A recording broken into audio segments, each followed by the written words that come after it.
એટલે રાજ્ય સરકારને એ કહેવા માંગુ છું, સુનિશ્ચિત એ નથી કરવાનું કે ડિપોર્ટ થયેલા ગુજરાતના બેરોજગાર દીકરાઓ મીડિયા સાથે વાત ન કરે. સુનિશ્ચિત એ કરવાનું છે કે ખાલી પડેલા તમામ સરકારી પદોમાં ભરતી થાય, જેથી ફરી કોઈ ગુજરાતના દીકરા દીકરી બેરોજગાર યુવક યુવતીઓએ મેક્સિકોની બોર્ડર પર છાતી પર ગોળી ખાવા માટે જવું ન પડે. આ જેટલો ચિંતાનો વિષય છે, એટલી જ મોટી ચિંતાનો વિષય છે ગુજરાતમાં મળી રહેલી નકલી કચેરીઓ.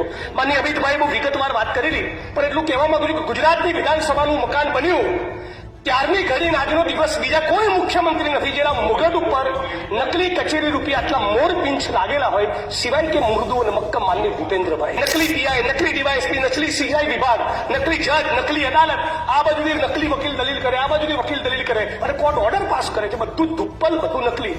દક્ષિણની ફિલ્મોમાં જે હંબક ના હોય ને એવું ગુજરાતની સરકારને તંત્રમાં ચાલી રહ્યું છે.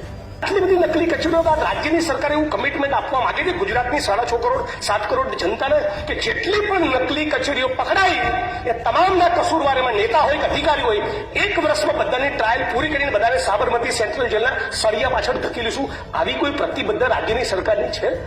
શું રાજ્યના મહામહિમ રાજ્યપાલ આ સ્પીચમાં આ વિશે એક શબ્દ બોલે છે? મારી અધ્યક્ષની ચિંતાનો વિષય મહિલાઓની સુરક્ષાનો છે. આપ કદાચ એક કિસ્સો જાણતા હશો. સંતરામપુરના બોયડિયા ગામની દલિત સમાજની એક દીકરી પર 10 દિવસ સુધી જુદા જુદા ફાર્મ હાઉસમાં રેપ થયો, ગેંગરેપ. અને દીકરી પોતાના લોહીથી ભીના કપડા સાથે સંતરામપુર પોલીસ સ્ટેશનમાં જાય છે, ગેંગરેપની એફઆઈઆર કરાવે છે. અને જયારે ખબર પડે છે કે એક રાજકીય પક્ષના 3 આગેવાનોના એ ફરિયાદમાં નામ છે અને હમણાં સુધી જયારે મેસેજ પહોંચી જાય છે ત્યારે શું બને છે? એ રાજકીય પક્ષના લોકો પોતાની મહિલા વિંગની બહેનોને સંતરામપુર પોલીસ સ્ટેશન મોકલી સંતરામપુર પોલીસ સ્ટેશનમાં ગેંગરેપની દાખલ થયેલી ફરિયાદ અને દીકરીના આ પ્રકરણ સબબ જે સ્ટેશન ડાયરીમાં નોંધ કરવામાં આવી એ એફઆઈઆરનું પાનું, સ્ટેશન ડાયરીનું પાનું ફાડી નાખે છે. હા, આપણા ગુજરાતની અંદર દલિત સમાજની ગેંગરેપની પીડિતાની ફરિયાદ પોલીસ સ્ટેશનમાં ફાડી નાખવામાં આવી અને રાજ્યની સરકારે આ મુદ્દે મૌન ધારણ કર્યું. શું કર્યું સરકારે? સરકારે એવું કર્યું કે ખાતાકી તપાસ આપી સચિન બાદશાહ નામના ડીએસપીને, અને મહાન આપણા આઈપીએસ અધિકારીએ શું કર્યું? એફઆઈઆર, ગેંગરેપની એફઆઈઆર ફાડી નાખનારા એએસઆઈ અને પીએસઆઈની સામે ગુનો દાખલ કરવાના બદલે ખાતાકી તપાસને ફેરવીને 2 ઇન્ક્રીમેન્ટ રોકીને 3000નો દંડ ફટકાર્યો. આ છે ગુજરાતમાં સ્ત્રીઓનું સન્માન.